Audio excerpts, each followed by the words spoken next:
In a faraway kingdom called Diambra, flourishing with milk and honey, lived a kind and soft-hearted King, Dara.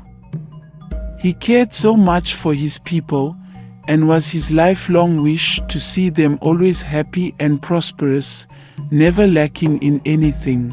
His policies were built on an agenda that saw rapid progress for the inhabitants. Being a wise man filled with empathy and love, it was easy for King Dara to pour out his love for his only son, Prince Tuba. He spent much time with him when he could, and taught him the way of kingship as he knew he would succeed him someday.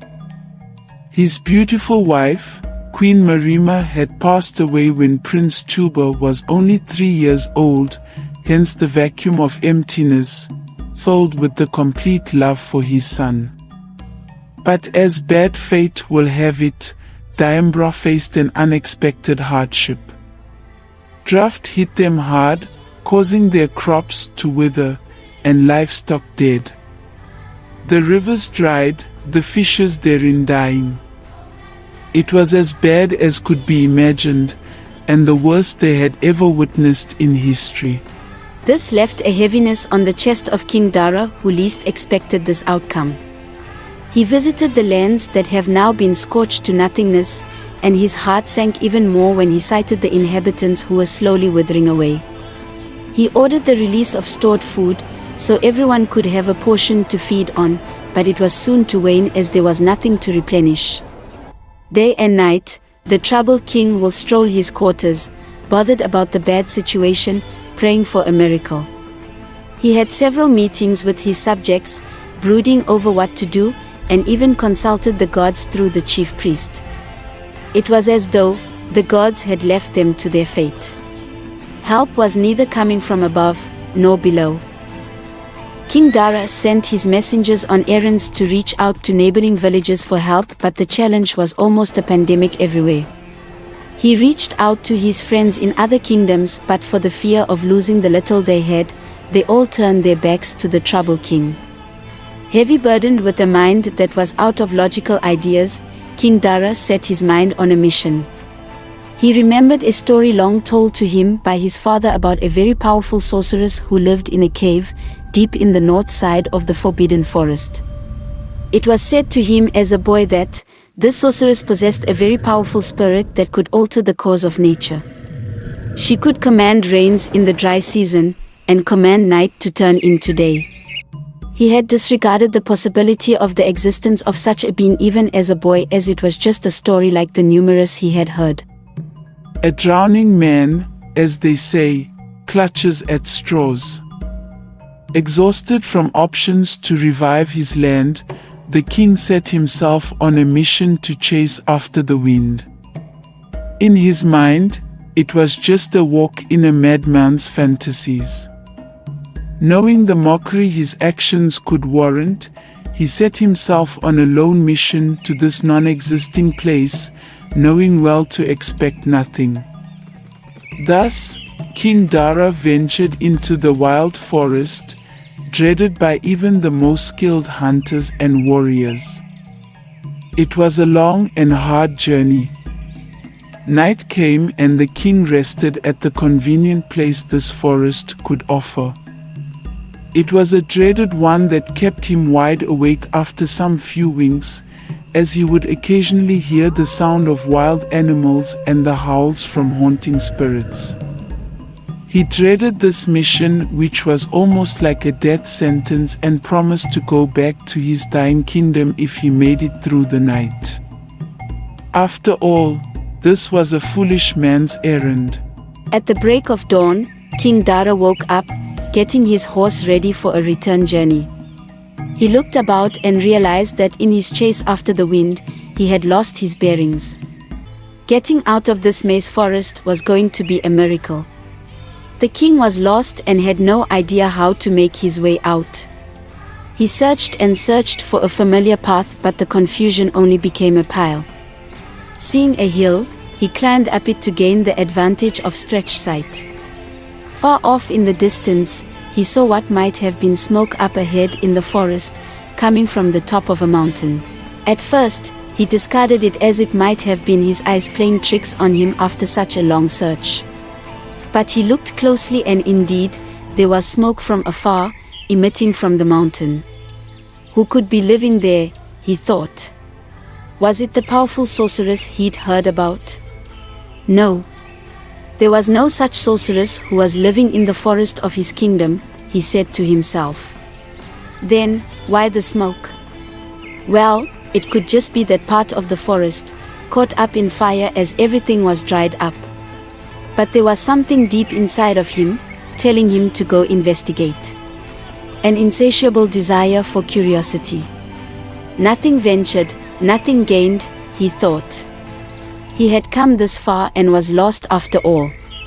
Satisfying his curiosity would relax his mind, which was spinning in turmoil. He got on his horse and off he rode.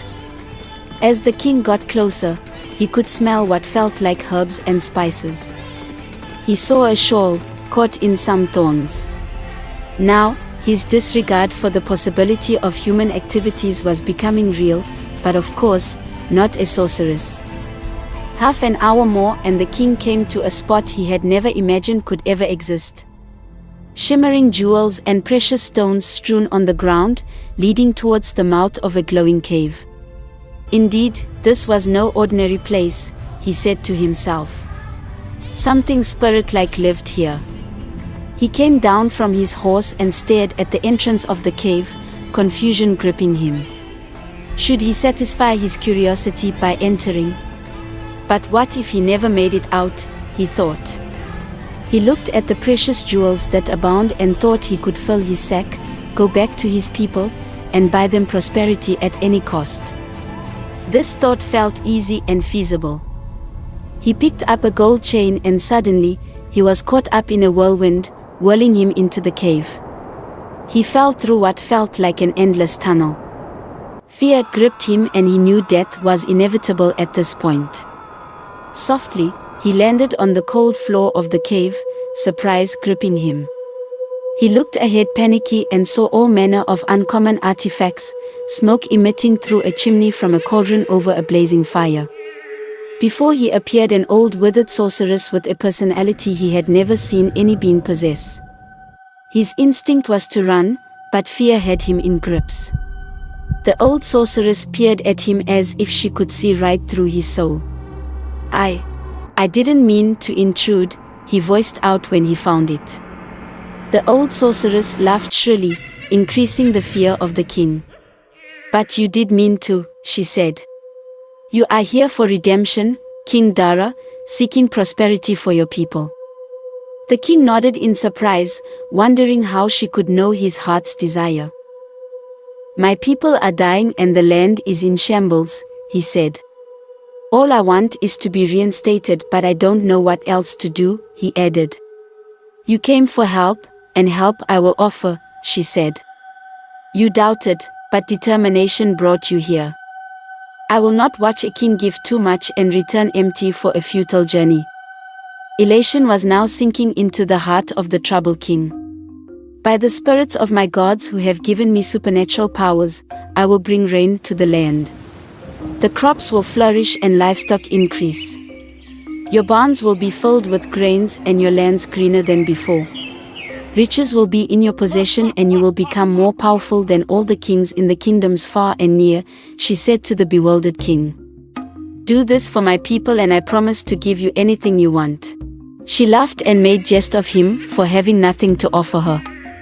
Rather, she offered him a goblet which she told him would be the fountain of his wealth.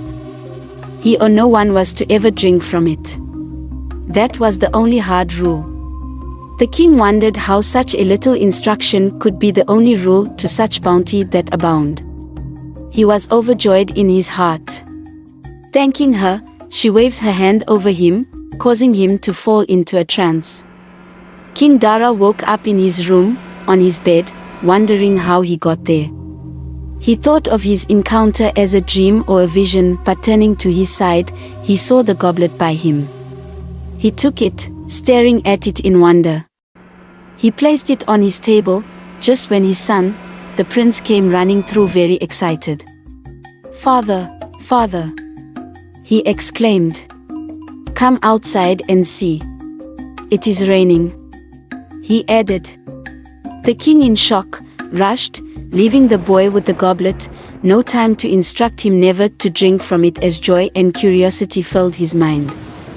Outside, inhabitants were happily walking and jubilating in the rain, excitement written on their faces. King Dara raised his hands, thanking the gods for granting his wish. In his father's room, the young prince admired the beauty of the goblet and, out of curiosity, went to hold it in admiration. A child filled with exuberance, he poured water into the goblet, drinking from it. He placed it down and went out to play. It all seemed normal. The king slept and woke up the next day to see the goblet filled with pure gold. He could not contain his excitement. "This is truly my fountain of wealth," he said to himself. Remembering the words of the sorceress, warning him about drinking from the goblet or any other person, he thought of his son and thus locked up the goblet in a large chest. Every fortnight, the king will open the chest to a bounty flow of gold and other precious jewels. Weeks turned into months. The Greens returned to the land of Diambra, making it more fertile than it had always been. This brought great excitement to the people, making a livelihood for themselves as other villagers came to them to trade. Sadness was now replaced with joy, and famine replaced with plenty. With the bounty the king earned from the goblet, more industries were opened, and Diambra became powerful and prosperous. Men and women from other kingdoms came to Diambra for work, helping the steady growth of the kingdom. The prince still lived a normal, healthy life, both him and the king, unaware of the consequences yet to come from the goblet the former had drunk from ago. In the village of another kingdom, a man, Tiga, lived with his very beautiful little daughter, Lida. He was a skilled hunter as well as a farmer. Lida had a special gift that was not in much revelation at her age. She could see visions as willed by the gods. Lida had lost her mother at the time of her birth, and this was heavy on Tiga, who had to act as both mother and father. Playing with other children one day, Lida casually predicted that one of the children would fall and twist his leg. Truly, it came to pass. This surprised the rest. In a market one day, Tiga, with Lida by him, was selling a bush animal he had earlier captured. Lida told the woman to be careful as her son would die the next day. She was admonished by the woman and several others present. Tiga apologized and left with her, surprised himself as it was his first time hearing her make such an outrageous statement. Later that evening, Tiga advised her not to make such negative utterances. Lida apologized, but explained how lately she saw such visions about people. He suggested she think to herself, and she agreed. The next morning, wailings were heard in the household of the woman from the market, whom Lida had predicted that she would lose her son. Indeed, the woman lost her son. This sparked deep conversations among the folks. Hunting in the forest one night, Tiga overheard a conversation between a palm wine tapper and another man, the former telling the latter about a conversation he had earlier heard from their chief and the elders. He had gone to supply palm wine and had overheard the chief telling his elders his plan to capture Lida, as she was believed to be a witch. This greatly astonished Tiga. At the break of dawn, Tiga, fearing the worst, took some belongings and ran off with Lida. He used routes he was familiar with in the bush as he was a hunter, and in time, escaped from his village. Tiga trekked the forest with Lida for days and nights, resting when they should, and eating wild fruits and small animals he trapped and roasted. They drank from streams they chanced on. It wasn't an easy escape, but survival was key. Days later, they arrived in the forest of Diambra. Civilization was not far from there, as they could see men farming. However, Tigger reckoned they kept to themselves for fear of recognition from someone who might be from his village. Tigger explored their current location and came across a wrecked hut. He put himself to work, putting up a simple structure to the best of his ability. At least, it could host them for days, he thought. He farmed, hunted, and fished to support their livelihood. It was now a comfortable haven for them. On the prince's 13th birthday, the elated King Dara threw a feast, inviting everyone to it. It was a celebration of life and the good fortune Diambra was enjoying. All were hearty as they drank, ate, and made merry. The night of this fateful day, the young prince alone in his room experienced a strangeness about himself. He stared at his arms that were abnormally hairy. He tried screaming, but all that came out was the grunt of a wild animal. The boy was filled with fear, having no idea what was happening to him. It was the effect of the goblet he had much drunk from. The young prince, out of fright, ran to his father's room, telling him about the strange happenings. With no evidence revealed on him, as things were normalized, the king blamed it on a possible nightmare, comforting his son to be calm. Days came, then months, then years. The young prince grew into a handsome young man, wiser and stronger just like his father, King Dara. The king was super proud of his boy. He would stare at him in admiration and pride as he took on several administrative roles. Back in the woods, Tigger was proud of the beautiful young woman his daughter Lyda had grown into. He too had matured into a fine older man. They had expanded their livelihood and were comfortable. Lyda would less than often go to the nearby market to get what was necessary for them. Tigger selling the bush animals he caught from his traps. In her prime and with the glowing beauty she had, men often pursued her, seeking to fancy their love chance with her. She would politely turn them away as she wanted a love that felt pure. She wasn't rude, nor was she proud. She only sought a love that she felt content with. She would tell her father about the suitors and he would advise her to make a choice with her that felt right. The night of his 25th birthday on the full moon, Prince Tuba, alone in his room, experienced discomfort in his body. He again saw thick hairs growing all over his body, fingernails elongating and teeth bearing long and sharp canines. Fear gripped the young man, and in agitation, knocked things about. Fearing for what was to come, Prince Tuba, now a human monster, ran into the woods, unsighted by anyone.